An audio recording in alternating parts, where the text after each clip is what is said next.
ಅದಕ್ಕೆ ಇವ್ರು ಏನ್ ಮಾಡ್ತಾರಂದ್ರೆ ಏನ್ ಮಾಡ್ತಾರೆ ಅಂದ್ರೆ ಕೂಡನು ದಾವೀದು ಕುಮಾರನೇ ಅಂತೇಳಿ ಅರಸ್ತಾನ. ಅನೇಕರು ಅವನು ಸುಮ್ಮನೆ ಅಂತೇಳಿ ಗದರಿಸಲು ಅವನು ಮತ್ತಷ್ಟು ಕೂಗುದಾನ. ಯೇಸು ಸ್ವಾಮಿನ ಗ್ರಹಿಸನ, ಯೇಸು ಸ್ವಾಮಿನೇ ದೈವ ಕುಮಾರನಂತೇಳಿ ನಂಬಿ ದಾವೀದು ಕುಮಾರನ ಅಂತೇಳಿ ಅರಸ್ತಿದ್ರೆ ಪಕ್ಕಕ್ಕಿರೋ ಏನ್ ಮಾಡ್ತಾರ, ಎದಕ್ಕೆ ಅರಸ್ತಾ ಇದೀನಿ, ತಲೆ ಆಯ್ತಾ, ಎದಕ್ಕೆ ಅರಸ್ತಿದೆ ಅಂತ ಸ್ಟಾಪ್ ಮಾಡ್ತಾರ. ಆತನ ದೇವ್ರಿಗೆ ಕನೆಕ್ಟ್ ಆಗಿ ಬಿಡ್ವಲ್ರು. ಆತೇನೋ ದೇವ್ರಿಗೆ ಕನೆಕ್ಟ್ ಆಗ್ಬೇಕಂತೇಳಿ ದೇವ್ರನ್ನ ಕರಿತಾರ. ಇವ್ರೇನ್ ಮಾಡ್ತಾರ, ಕನೆಕ್ಟ್ ಆಗಿಲ್ದಂಗ ಸ್ಟಾಪ್ ಮಾಡ್ತಾರ. ನಮ್ ಜೀವನದಲ್ಲೂ ಹಂಗೆ ಇರ್ತದೆ. ನಾವು ದೇವ್ರ ಕನೆಕ್ಟ್ ಆಗ್ತಿರುವಾಗ ನಮ್ಮನ್ನ ಸ್ಟಾಪ್ ಮಾಡಕ್ ನೋಡ್ತಿರ್ತಾರ, ನಮ್ಮನ್ನ ಹಿಂದೆಳಕ್ ನೋಡ್ತಿರ್ತಾರ, ನಮ್ಮನ್ನ ಬಲಹೀನ ಪಡಿಸಕ್ ನೋಡ್ತಿರ್ತಾರ, ಇವೆಲ್ಲ ಮಾಡ್ತಿರ್ತಾರ. ಆದ್ರೆ ಇವನೇನ್ ಮಾಡ್ತಾನೆ ಹೇಳ, ಅವ್ರ ಮಾತಿಗೆ ಆಸಕ್ತಿ ಕೊಡುವಲ್ಲ, ಇನ್ನೂ ಗಟ್ಟಿಗೆ ಅರಸ್ತಾನ. ಅವಾಗೇನೋ ಸ್ವಲ್ಪ ಅರಸ್ಯಾನ, ಈಗ ಇನ್ನೂ ಗಟ್ಟಿ, ಮತ್ತಷ್ಟು ಗಟ್ಟಿಗೆ ಅರಸಿ ದಾವೀದು ಕುಮಾರನ ಅಂತ ಇರ್ತದೆ. ಯಾರು ನಮ್ಮನ್ನ ಅಡ್ಡಿ ಮಾಡಕ್ ಬರ್ತಾರೋ ಅವ್ ಇನ್ನ ನಾವು ಬಲ ಹೊಂದಬೇಕು.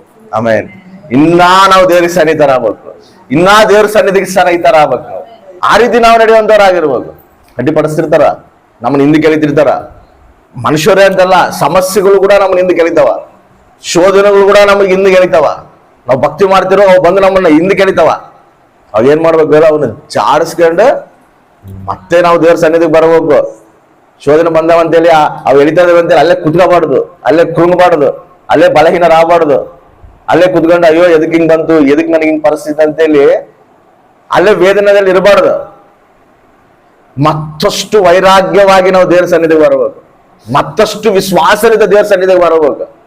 ಅವನು ಅದೇ ಅರಿಸ್ತಾನ. ಇವ್ರು ಎಷ್ಟು ಸ್ಟಾಪ್ ಮಾಡಿದ್ರು ಕೂಡ ಸ್ಟಾಪ್ ಮಾಡುವಲ್ಲ, ನಾ ಗಟ್ಟಿಗೆ ಅರಿಸ್ತ. ಸಮಸ್ಯೆ ಬಂದಾಗ ಪ್ರಾರ್ಥನೆ ಶಕ್ತಿ ಇನ್ನ ಬಲ ಹೊಂದಬೇಕು. ಪ್ರಾರ್ಥನೆ ಮಾಡ್ತಿರುವಾಗ ಆ ಪ್ರಾರ್ಥನೆಗೆ ಆನ್ಸರ್ ಬರಬಹುದಲ್ಲ ಅಂತೇಳಿ ನಾವು ಪ್ರಾರ್ಥನೆ ಸ್ಟಾಪ್ ಮಾಡಬಾರ್ದು, ಪ್ರಾರ್ಥನೆ ಕಡಿಮೆ ಮಾಡಬಾರ್ದು. ದೇವರು ಕರಿತಾನ, ದೇವ್ರು ನೋಡ್ಬಲ್ಲ, ದೇವ್ರ ಅವನ ಮಾತಿಗೆ ಉತ್ತರ ಕೊಡವಲ್ಲ ಅಂತೇಳಿ ಅವನೇನು ಸುಮ್ಮನೆ ಇಲ್ಲಲ್ಲ. ಅದನ್ನ ದೇವ್ರ ನಾನು ಇಡ್ಸ್ಕೋವಲ್ಲ, ನಾನು ಎಷ್ಟು ಅರಸಿದ್ರು ಕೇಳವಲ್ಲ ಅಂತೇಳಿ ಸುಮ್ಮನೆ ಇಲ್ಲ, ಇನ್ನೂ ಗಟ್ಟಿಯಾಗಿ ಅರಸ್ತಾನ. ಆಮೇನ್. ನಮಗೆ ಉತ್ತರ ಬರಬಲ್ದು, ನಾನು ಎಷ್ಟು ಪ್ರಾರ್ಥನೆ ಮಾಡಿದ್ರು ಕೂಡ ನನ್ನ ಪ್ರಾರ್ಥನೆಗೆ ದೇವ್ರು ಕೇಳವಲ್ಲ, ನನ್ನ ಸಮಸ್ಯೆಗಳು ಹಂಗೆ ಇದಾವ, ನಮ್ಮ ಪ್ರಾಬ್ಲಮ್ಗಳು ಹಂಗೆ ಇದಾವ, ನನ್ನ ಪ್ರಾರ್ಥನೆಗೆ ಉತ್ತರ ಬರವಲ್ದು ಅಂತೇಳಿ ನಾವು ಕೃಂಗಬಾರ್ದು. ಇನ್ನೂ ಬಲವಾಗಿ ಪ್ರಾರ್ಥನೆ ಮಾಡಬೇಕು, ಇನ್ನೂ ಶಕ್ತಿಗಳಿಗೆ ಪ್ರಾರ್ಥನೆ ಮಾಡಬೇಕು, ಇನ್ನೂ ವಿಶ್ವಾಸದಲ್ಲಿ ಪ್ರಾರ್ಥನೆ ಮಾಡಬೇಕು, ಇನ್ನೂ ವೈರಾಗ್ಯವಾಗಿ ಪ್ರಾರ್ಥನೆ ಮಾಡಬೇಕು. ಎದಕ್ಕೆ ಹೇಳು, ಅವನ್ ಹೆಂಗ್ ನೋಡ್ತಾನೆ ಹೇಳು, ದೈವ ಕುಮಾರನು ಇದ್ದ, ನಂಬಿಗಸ್ತನು, ಅಣ್ಣನಸ್ತನಲ್ಲ. ನಾವು ಪ್ರಾರ್ಥನೆಯಲ್ಲಿ ಆ ರೀತಿ ನೋಡ್ಬೇಕು ದೇವ್ರನ್ನ. ನನ್ನ ದೇವ್ರು ನಂಬಿಗಸ್ತನು, ಅಣ್ಣನಸ್ತನಲ್ಲ. ಖಚಿತವಾಗಿ ನನ್ನ ಪ್ರಾರ್ಥನೆಗೆ ಉತ್ತರ ಕೊಟ್ಟೇ ಕೊಡ್ತಾನ. ಆಲಸ್ಯ ಆದ್ರೂ ಕೂಡ ಆಶ್ಚರ್ಯ ಕಾರ್ಯ ಮಾಡ್ತಾನೆ ನನ್ನ ದೇವ್ರು. ನಾವ್ ಹೆಂಗ್ ಪ್ರಾರ್ಥನೆ ಮಾಡ್ಬೇಕಂತ ಹೇಳ್ತಾನೆ ಗೊತ್ತಾ? ಒಂದು ಸಾಮ್ಯ ರೂಪವಾಗಿ ಕೂಡ ಒಂದು ಮಾತು ಹೇಳ್ತಾನೆ. ಒಬ್ಬು ವಿಧವೆ ಇರ್ತಾಳಂತ, ಆ ವಿಧವೆಗೆ ಪ್ರಾಬ್ಲಮ್ ಇರ್ತದೆ, ಸಾಲ ಏನೋ ಪ್ರಾಬ್ಲಮ್ ಇರ್ತದೆ. ಆ ಸಾಲದ ಪ್ರಾಬ್ಲಮ್ ಇದ್ದಾಗ ಬಂದು ರಾಜನ ಹತ್ರ ಬಂದು ಕೇಳ್ತಿರ್ತಾರ. ರಾಜನ ಅಸಲು ತೆಲೆಗೆ ಹಾಕೋದಿಲ್ಲ. ಬರ್ತಿರ್ತಾರ, ಹೇಳ್ತಿರ್ತಾರ, ಅದು ಸುಮ್ಮನೆ ಕಳಿಸ್ತಿರ್ತಾನ. ಬರ್ತಿರ್ತಾರ, ಹೇಳ್ತಿರ್ತಾರ, ಸಾಕಿ ಸುಮ್ಮನೆ ಕಳಿಸ್ತಿರ್ತಾನ. ತಾನು ಅಸಲು ಆಕಿಂದ ಇಡ್ಸ್ಕೊಳೋದಿಲ್ಲ. ತಾನು ಇಡ್ಸ್ಕೊವಲ್ಲ ಅಂತೇಳಿ ಆಕೆನ್ ಸುಮ್ಮನಿರುವಲ್ಲ, ಹಂಗೆ ಬರ್ತಾಳ. ತಾನು ಕೇರ್ ಮಾಡವಲ್ಲ, ಹಂಗೆ ಬರ್ತಾಳ. ಅವಳು ಲಾಸ್ಟಿಗೆ ಆ ರಾಜಿಗೆ ಏನಾಗ್ತದೆ ಹೇಳು, ಈಗ ಏನಿ ಇಷ್ಟು ಮೇಲೆ ಬರ್ತಾವಲ್ಲ ನನ್ನ ಹತ್ರ, ಈಗ ಸಮಸ್ಯೆ ಏನೈತೆ ಫಸ್ಟ್ ಏನ್ ತಿಳ್ಕೊಂಡು ಬಗೆಹರಿಸ್ರಿ ಈಗಿನ ಸಮಸ್ಯೆನ ಅಂತೇಳಿ ಬಗೆಹರಿಸ್ತಾನ. ಅವೆಷ್ಟ ಒಂದು ಮಾತು ಹೇಳ್ತಾನ, ಕೆಟ್ಟೋನಾಗಿರುವಂತ ರಾಜನೇ ಆಕೆ ಪದೇ ಬಂದು ಕೇಳಿದ್ರೇನೆ ಆ ಪ್ರಾಬ್ಲಮ್ ಸಾಲ್ವ್ ಮಾಡಿ ಕಳಿಸ್ತಾನ. ನಾನು ನೀತಿವಂತನು, ನಾನು ನ್ಯಾಯವಂತನು, ನೀವು ಅಷ್ಟು ಪ್ರಾರ್ಥನೆ ಮಾಡುವಾಗ ಆ ಪ್ರಾರ್ಥನೆ ನಾನು ಕೇಳ್ದಂಗೆ ಉತ್ತರ ಕೊಡ್ದಂಗೆ ನಾನು ಇರ್ತೀನಾ ಅಂತ ಹೇಳ್ತಾನೆ. ಕಷ್ಟವಾದ ಪ್ರಾರ್ಥನೆ ನಾನು ಉತ್ತರ ಕೊಡ್ತೀನಿ. ಅಂದ್ರೆ ದೇವ್ರೇನ್ ಹೇಳ್ತಾನ, ನೀವು ಪ್ರಾರ್ಥನೆ ಬಿಡಬೇಡ್ರಿ, ಪ್ರಾರ್ಥನೆ ಗಟ್ಟಿಯಾಗಿ ಹಿಡ್ಕೋಬೇಕು. ಎಂತ ಸಮಸ್ಯೆ ಬರ್ಲಿ, ಏನೇ ಬರ್ಲಿ, ಪ್ರಾರ್ಥನೆ ಇನ್ನ ನಮಗೆ ಜಾಸ್ತಿ ಆಗ್ಬೇಕು. ಸಮಸ್ಯೆದಲ್ಲೇ ಪ್ರಾರ್ಥನೆ ಜಾಸ್ತಿ ಆಗ್ಬೇಕು. ಅವನು ಅದೇ ಮಾಡ್ತಾನೆ. ಏನ್ ಮಾಡ್ತಾನೆ ಹೇಳು, ಜಾಸ್ತಿಯಾಗಿ ಕೂಗ್ತಾನೆ, ಇನ್ನೂ ಹೆಚ್ಚಾಗಿ ಕೂಗ್ತಾನ. ಅಡ್ಡಿ ಬರಗತ್ತವ, ಸಮಸ್ಯೆ ಬರಗತ್ತೈತೆ, ಆತಂಕ ಪಡಿಸ್ತಾ ಇದಾರ, ಅಡ್ಡಿ ಪಡಿಸ್ತಾ ಇದಾರ, ಸುಮ್ನಿರ ಅಂತವ್ರ, ದೇವ್ರಿಗೆ ಕನೆಕ್ಟ್ ಆಗಿ ಬಿಡುವಲ್ರು, ದೇವ್ರಿಗೆ ಹತ್ರ ಆಗಕ್ ಬಿಡುವಲ್ರು, ದೇವ್ರಿಗೆ ಸಮೀಪವಾಗಿ ಬಿಡುವಲ್ರು. ಸಮಸ್ಯೆಗಳು ಬಂದು ಎದುರಾಗ್ತದವ. ಆದ್ರೆ ಅವನೇನ್ ಮಾಡ್ತಾನ, ಅವನ್ನೆಲ್ಲದನ್ನ ದೊಬ್ಬಿ ನಾ ಗಟ್ಟಿಗರಿಸ್ತಾನ, ನಾ ದೇವ್ರ ಸನ್ನಿಧಿ ನೋಡುತ್ತಾನ. ಇನ್ನ ದೇವ್ರು ಬೇಕಂತ ಹೇಳಿ ಆಸೆ ಪಡ್ತಾನ. ನಾವು ಕೂಡ ಹಂಗೆ ಇರ್ಬೇಕು. ಪ್ರಾರ್ಥನೆ ನಾವು ಅಸ್ಸಲು ಬಿಡಬಾರ್ದು. ಪ್ರಾರ್ಥನೆ ಎಷ್ಟು ಬಲವಾಗಿ ಇಟ್ಕೊಂಡಿರ್ಬೇಕಂದ್ರೆ ನಮ್ಮ ಆಯುಧನೇ ಏನೇನಲ್ಲ ಪ್ರಾರ್ಥನೆ. ನಮ್ಮ ಆಯುಧನೇ ಬಿಟ್ಟಿವಂದ್ರೆ ಇನ್ನು ನಾವು ಹೆಂಗ್ ಯುದ್ಧ ಮಾಡ್ತೀವಿ, ಹೆಂಗ್ ಗೆಲ್ತೀವಿ ಹೇಳು?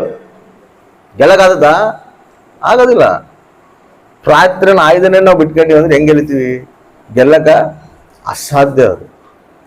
ಅದಕ್ಕೆ ದೇವರನ್ನ ಹೇಳ, ನೀನು ಕೇಳು ನಾನು ಕೊಡ್ತೀನಿ. ಮತ್ತೆ ನಾವು ಕೇಳದೆ ಬಿಟ್ರೆ ಅದು ಕೂಡ ಹೆಂಗ್ ಕೇಳಂತ ಹೇಳ್ತಾನ?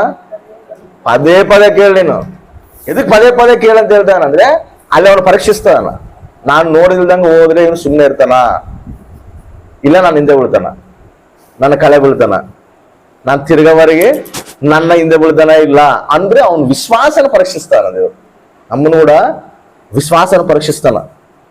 ನಾವು ಪ್ರಾರ್ಥನೆ ಮಾಡ್ತಿರೋ ನಮ್ಮ ವಿಶ್ವಾಸನ ಪರೀಕ್ಷಿಸ್ತಾನ. ಕೇಳವಲ್ಲ ಅಂತಲ್ಲ, ಕೇಳ್ತದನ, ನೋಡ್ತದನ, ಗ್ರಹಿಸ್ತದನ.